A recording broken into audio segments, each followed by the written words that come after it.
గత కొన్ని వారాలుగా తెలుగు మీడియాలో ఎక్కడ చూసినా ఒకటే మ్యూజిక్, అదే బెట్టింగ్ యాప్స్. సజ్జనార్ ఐపీఎస్, నా అన్వేషణ, హర్ష సాయి, ఇమ్రాన్, భయ్యా Sunny Yadav, social media celebrities, cine celebrities అందరూ. అసలు ఈ బెట్టింగ్ యాప్స్ అంటే ఏంటి? దీనివల్ల ఎందుకు ప్రాణాలు పోతున్నాయి? దీన్ని సెలబ్రిటీస్, ఇన్ఫ్లుయెన్సర్స్ ఎందుకు ఇంతలా ప్రమోట్ చేస్తున్నారు? భారతీయ న్యాయ సన్నిహిత దీని గురించి ఏం చెప్తుంది? కోఇన్సిడెంటల్గా ఐపీఎల్ సీజన్ కూడా ఇప్పుడే స్టార్ట్ అయింది. ఎందుకు ఐపీఎల్ సీజన్లో బెట్టింగ్ పీక్స్లో ఉంటుంది? రండి ఓ లుక్ వేద్దాం. Betting apps. అసలు ఈ బెట్టింగ్ యాప్స్ అంటే ఏంటి? బెట్టింగ్ యాప్స్ని 3 టైప్స్గా సెగ్రిగేట్ చేయొచ్చు. కసినో యాప్స్,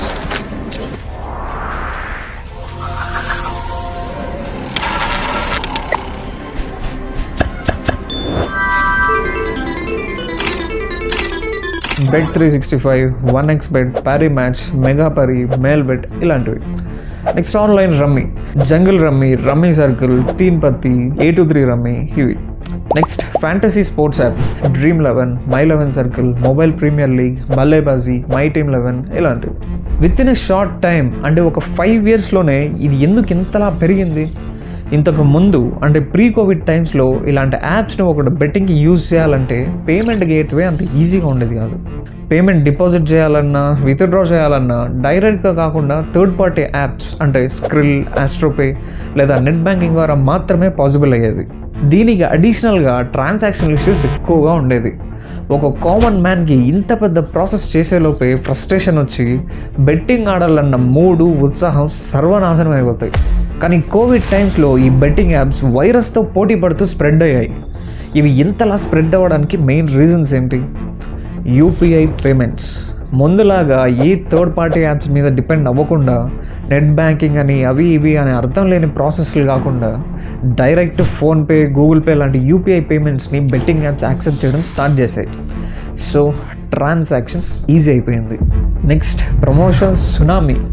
సినిమా సెలబ్రిటీలు, స్పోర్ట్స్ సెలబ్రిటీలు, సోషల్ మీడియా ఇన్ఫ్లుయెన్సర్లు, యూట్యూబ్ ఛానళ్ళు, ఓటీటీ ప్లాట్ఫామ్లు, లాస్ట్కి మూవీ టొరెంట్ వెబ్సైట్లు, కార్న్ వెబ్సైట్లు కూడా వదిలిపెట్టలేదు. ఎక్కడ చూసినా అవే యాడ్స్. కానీ ఇక్కడితో ఆగలేదు.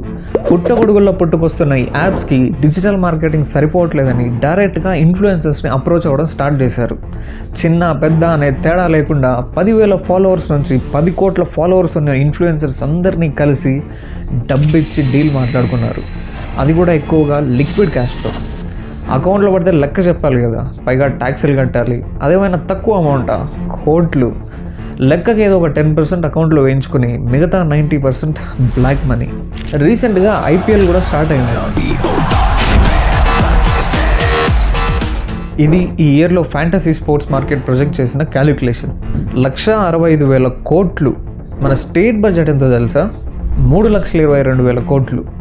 లీగల్గా ఆడేదే 165,000 కోట్లు అయితే ఇల్లీగల్గా జరిగే బెట్టింగ్స్. జులై సినిమాలో చెప్పినట్టు ఒక ప్లేస్లోనే స్టేట్ బడ్జెట్కి సరిపోయాడంత డబ్బు ఆడతారు. అది నిజమే అని ఈ లెక్కలు చూస్తుంటే తెలియట్లేదా? ఇండియాలో జరిగేంత ఇల్లీగల్ బెట్టింగ్ వేరే ఏ కంట్రీలోనూ లేదు. దానికి కారణాలు ఏంటి? యాక్చువల్లీ పబ్లిక్ ప్లేసెస్లో గ్యాంబ్లింగ్ అనేది బ్యాన్. బ్రిటిష్ కాలం నుంచే. The public gambling act 1867. 1947లో స్వతంత్రం వచ్చాక ఇండియన్ కాన్స్టిట్యూషన్ క్రియేట్ చేసేటప్పుడు ఆ పాత యాక్ట్లో ఎలాంటి చేంజెస్ లేకుండా యాజ్ ఇట్ ఈస్ ఇంప్లిమెంట్ చేశారు. కానీ అది స్టేట్ కంట్రోల్ యాక్ట్. స్టేట్ కావాలంటే అలో చేయొచ్చు కూడా, like Sikkim bumper lottery, Goa, Kerala lottery అలా. కానీ బ్యాన్ చేసిన స్టేట్స్లో కూడా బెట్టింగ్ని అగ్రెసివ్గా ప్రమోట్ చేస్తున్న తెలంగాణ. హైదరాబాద్ మెట్రో మీద 1xBet అనే యాప్ ప్రమోషన్ స్టిక్కర్స్ని ఇంచ్ గ్యాప్ లేకుండా అతికించింది. ఆడండి ఆడండి అని ఎంకరేజ్ చేస్తుంది. మెట్రో లోపల కూడా ఫెయిర్ ప్లే అని, 777 అని, ఆడండి గెలవండి అని, ఈజీగా ఇన్స్టాల్ చేసుకోవడానికి QR స్కానర్స్, ఈజీగా గుర్తుపెట్టుకోవడానికి ఫ్యాన్సీ నెంబర్స్, సపోర్ట్ కోసం 24/7 సపోర్ట్, నమ్మకం కోసం ఇండియాస్ ట్రస్టెడ్ ప్లాట్ఫామ్ అనే అట్రాక్టివ్ డిస్ప్లేస్ పెడితే ఇవన్నీ చూసి చేతిలో ఫోన్ ఉన్న వాళ్ళు ఇన్స్టాల్ చేసి ఆడడం ఎంతసేపు? నెలలో దాదాపు 1 కోటి మందికి పైగా ప్రయాణించే మెట్రోలో కనీసం 10% ఆడిన 10 లక్షల మంది. అరే 1% ఆడిన 1,00,000 మంది. తెలుగు స్టేట్స్లో 1974 నుంచే గ్యాంబ్లింగ్ని ప్రొహిబిట్ చేశారు, ఇంక్లూడింగ్ ఇండియా లీగల్ చేసిన గేమ్ ఆఫ్ స్కిల్ కూడా. మరి బ్యాన్ చేశాక కూడా మెట్రో మొత్తం అతికించి లోపల డిస్ప్లే చేసి బయట బ్యానర్లు పెట్టి అంత పెద్ద మొత్తంలో ప్రమోట్ చేయాలంటే ఎవరు పర్మిషన్ ఇవ్వాలి, ఎవరు అప్రూవ్ చేయాలి? తెలంగాణ మెట్రో మేనేజింగ్ డైరెక్టర్సో లేదా బోర్డ్ ఆఫ్ డైరెక్టర్సో చేయాలి. ఎవరా directors? NVS Reddy IRAS managing director, and వీళ్ళు మిగతా బోర్డ్ ఆఫ్ డైరెక్టర్స్. అందరూ IASలు IPSలే. ఒక ఆర్గనైజేషన్ తప్పు చేస్తే దాని మీద హై అండ్ యాక్షన్ తీసుకోవాల్సింది ఒక IPS ఆఫీసర్. కానీ అందులో ఉన్నదే IASలు IPSలు అయినప్పుడు ఎవరు యాక్షన్ తీసుకుంటారు? ఎవరేం చేస్తారు? IASలకి రాజ్యాంగం తెలుసు, జియోలు క్రియేట్ చేయడము తెలుసు. సో దాన్ని మేనేజ్ చేయడం పెద్ద విషయమేం కాదు. జనరల్లీ గ్యాంబ్లింగ్లో 2 రకాలు ఉంటాయి, game of skill and game of chance. పేకాట్లో స్కిల్ కంటే ఛాన్స్ ఎక్కువ, ఎందుకంటే నెక్స్ట్ కార్డ్ ఏమొస్తుందో మనకు తెలియదు. సో గెలిచే ఛాన్స్ ఇందులో తక్కువ ఉందని, ఇది ఇల్లీగల్ అని ఆల్మోస్ట్ స్టేట్స్లో బ్యాన్ చేశారు. ఫ్యాంటసీ స్పోర్ట్స్ యాప్స్ అంటే స్కిల్డ్ గేమ్స్. ఇందులో నీకు క్రికెట్ మీదో ఇంకో దాని మీదో నాలెడ్జ్ ఉండి టీం నువ్వే సెలెక్ట్ చేసుకుని ఆడతావు. ఇక్కడ ఛాన్స్ కంటే స్కిల్ ఎక్కువ. ఈ పాయింట్ మీదే భారతీయ న్యాయ సంహిత స్కిల్డ్ బేస్డ్ గేమ్స్ని లీగల్ చేసింది. బట్ స్టిల్ ధోని ట్రాక్ రికార్డ్ని బేస్ చేసి టీం సెలెక్ట్ చేసుకున్నప్పటికీ రేపు మ్యాచ్లో ధోని ఎలా ఆడతాడో ధోనికే తెలీదు, తెలిసే ఛాన్సే లేదు. స్కిల్ తొక్క ఎన్ని పై మాటలు. మరి ఇండియన్ గవర్నమెంట్ దీన్ని మాత్రం ఎందుకు ఎంకరేజ్ చేస్తున్నట్టు? ట్యాక్స్. Dream11 రెవెన్యూ ట్రాక్ చూస్తే అర్థమైపోతుంది. 2023లో 6,384 కోట్లు. కంపెనీ స్టార్ట్ చేసిన 1 or 2 yearsలోనే IPLనే స్పాన్సర్ చేసే రేంజ్కి వెళ్ళిపోయారంటే అర్థం చేసుకోండి. స్పాన్సర్ చేస్తే మాత్రమే సరిపోదు, టీంని కొనాలి, ప్లేయర్స్ని కొనాలి, వాళ్ళతో ప్రమోషన్స్ అండ్ వగైరా చేయించాలి. ఇప్పటికీ SRH జెర్సీ మీద కూడా Dream11 లోగోనే. జస్ట్ ఒక 2 yearsలోనే అంత గ్రోత్ ఎలా పాసిబుల్? దానికి అంత పొటెన్షియల్ ఉంది కాబట్టి. ఎంత పొటెన్షియల్ ఉంటే అంత ట్యాక్స్లు వస్తాయి. ఫ్యాంటసీ స్పోర్ట్స్ యాప్స్ ఈ ఇయర్లో ట్యాక్సే 24,300 కోట్లు గవర్నమెంట్కి కట్టబోతోంది. డిపాజిట్స్లో 28% GST, విత్డ్రాస్లో 30% TDS. టిక్టాక్ని బ్యాన్ చేసినట్టు వీటన్నిటిని కూడా బ్యాన్ చేయొచ్చుగా. బ్యాన్ చేస్తే ట్యాక్స్ లాగిపోతాయిగా. యాక్చువల్లీ మన తెలుగు స్టేట్స్తో పాటు చాలా స్టేట్స్ దీన్ని బ్యాన్ చేశారు. బ్యాన్ చేసిన యాప్స్ మళ్ళీ ఓపెన్ అవుతున్నాయో లేదో చెక్ చేయడానికి సెంట్రల్ గవర్నమెంట్ స్టేట్లో ఉన్న కొంతమంది నోడల్ ఆఫీసర్స్ని అపాయింట్ చేస్తారు. కానీ యాప్స్ అన్నీ దర్జాగా ఓపెన్ అవుతున్నాయి అంటే ఆఫీసర్స్ పట్టించుకోవట్లేదన్నా? అసలు ఆఫీసర్స్ ఎవరు ఒకసారి చూద్దాం. Ministry of electronics and information technology nodal officers view all list of nodal officers as on January 2025. States list Andhra Pradesh, Karnataka, Telangana. Shri Jayesh Ranjan IAS and doctor Jitender IPS DGP of Telangana. ఏంటి షాక్ అయ్యారా? Yes, Hyderabad metro board of డైరెక్టర్స్లో ఒకరిగా ఉన్న అదే doctor Jitender IPS యాప్స్ని block చేయాల్సిన వాళ్ళే దాన్ని ప్రమోట్ చేస్తున్నారు.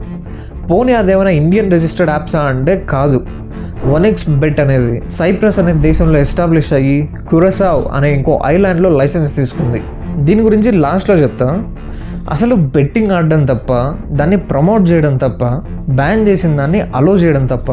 మొన్న మధ్య March 28న వెల్ఫేర్ ఆఫ్ ఆన్లైన్ గేమర్స్ అనే అసోసియేషన్ గేమర్స్ వాళ్ళ జీవితం నాశనం చేసుకోవడం వాళ్ళ పర్సనల్ చాయిస్, ఇండియా దాన్ని లీగల్ చేసింది కదా, మధ్యలో సవతి తండ్రిలాగా స్టేట్ బాధ్యత తీసుకొని బ్యాన్ చేసి గేమర్స్ ఫ్రీడమ్ని లాక్కుని వాళ్ళు ఎలా బతకాలో మీరేం చెప్పనక్కర్లేదు అని మెడ్రాస్ హైకోర్టుతో వాదించారు.